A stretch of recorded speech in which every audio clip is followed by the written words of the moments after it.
like a lot of like death going on out there. Like, how do you view, and is there like a no such thing as death? Well, I mean, it's just changing of form. But the violence, maybe I said the wrong word with the hip hop shit. Like guns don't kill people, people kill people. All right, so I gotta look at it like that. Then. Yeah, people kill people. So the like, you know, and hip hop. Then I think, then to be honest with you, I don't see where it's different than how it used to be. Violence been going on my whole life. I think it's more publicized now. Totally. It's more like media where you can see it like coverage like that. Is there a universal like from revenge? What's the universal solution to that? Like, if you're from the streets, does it have to be revenge? Like, this person died, that person died. That's not the code of the streets. The code of the streets ain't kill or be killed. That's bullshit. That's TV. The code of the streets is really live and let live. I really don't want it to be no problem. I don't. Like I gotta take my glass off to say this. You know why you never hear me make songs? I say it in a song. I say I don't smoke op packs or make fun of disrespect the dead. I tried to kill myself before bullets still lodged inside my head. The South has a way of slowing everything down. Not in a lazy way, but in a deliberate one. Long drives, heavy air, silence that feels earned, not empty. Somewhere behind gates most people will never pass, Kevin Gates lives inside that kind of quiet. Not the quiet of retirement, but the quiet of intention. This is the pause between breaths. The space where a man who has lived loudly learns how to listen to himself. Gates's estate isn't about flexing success or proving survival. It's about containment, control, balance.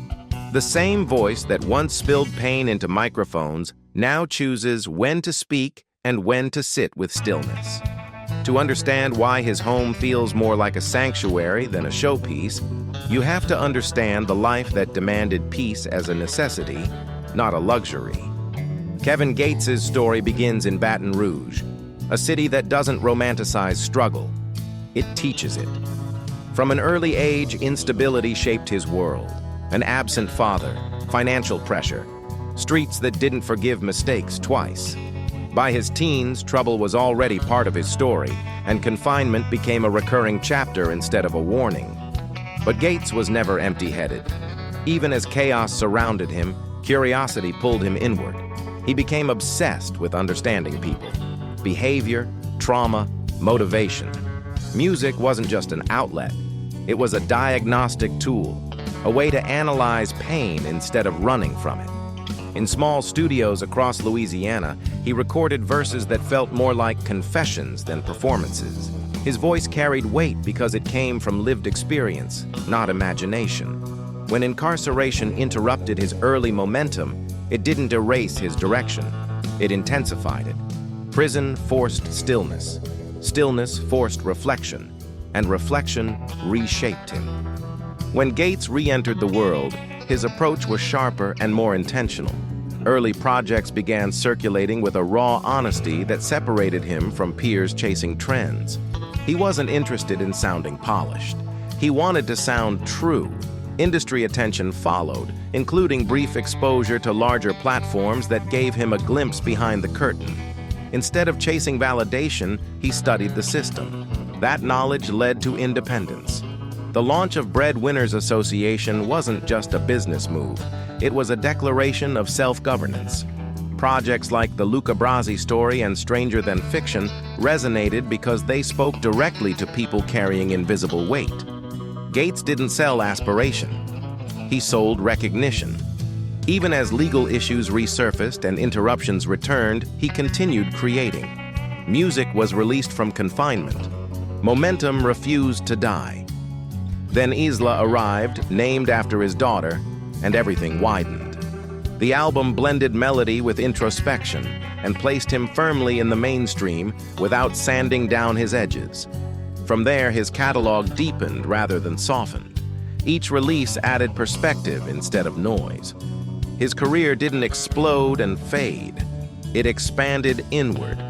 That inward expansion is mirrored in the way he lives today. Gates's southern estate, reportedly located in a private Georgia setting, is known more for its calm than its size. The property doesn't sit on display. It's positioned to be left alone. long approaches, controlled access, and landscaping that creates natural separation from the outside world. The design is described as modern Southern, where comfort outweighs spectacle. Interiors emphasize flow. Open spaces connect family areas rather than isolate them. Fireplaces ground rooms meant for conversation and presence. A private study offers space for reading, writing, and prayer away from distraction. Nothing feels rushed or excessive. Even the layout suggests intention. This is a home built for routine, for grounding, for living with awareness. While Gates has been linked to other properties over the years, this Southern residence feels less like an asset and more like a base. A place where the man exists without the artist performing. That sense of purpose carries into the way Gates approaches luxury. His cars aren't collected for applause. They're chosen for what they represent. Power when needed, precision when required, comfort when reflection is the priority. Each vehicle serves a role rather than a narrative. Outside the garage, his habits remain structured. Fitness is routine. Meditation and faith are part of daily life.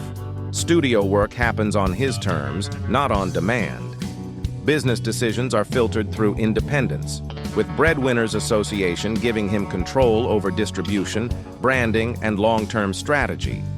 Merchandise tied to his mantra reinforces mindset more than fashion. Even his public appearances feel measured. Gates doesn't move like someone chasing relevance. He moves like someone protecting clarity. Everything around him is designed to reduce noise and preserve focus. Financially, Gates's position reflects durability rather than spectacle. Online estimates of his net worth vary widely and remain unconfirmed. What is clear is that his income is diversified and largely self-controlled. Streaming revenue from a deep catalog continues to generate consistent returns. Touring remains a powerful source of income when he chooses to step outside, driven by a fan base that engages emotionally rather than casually. Merchandise tied to his brand philosophy adds another layer of revenue, especially during album cycles.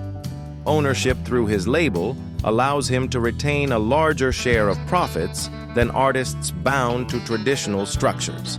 Select partnerships aligned with his image contribute additional income without diluting his message. Gates's wealth doesn't operate loudly.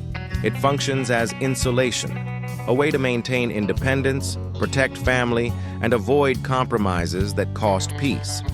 Kevin Gates' personal life has always existed in tension with his growth. His marriage to Drea Gates represented partnership, shared faith, and joint vision, and together they built both family and foundation. Their children became central to his identity, shaping his music and priorities. Faith, particularly Islam, plays a defining role in his worldview, grounding his decisions in accountability and discipline. But growth doesn't erase struggle. Public legal disputes, relationship breakdowns, and past controversies have followed him, reminding audiences that transformation isn't linear. Gates has spoken openly about regret, anger, and the work required to evolve. He doesn't present himself as healed. He presents himself as responsible. That distinction defines his current phase. The estate, the routine, the restraint, all point toward a man choosing awareness over impulse, legacy over reaction. If this look into Kevin Gates' Southern lifestyle, discipline, and private world connected with you, take a moment to like the video, subscribe to the channel, and drop a comment below. Let us know which artist's quiet life you want us to explore next.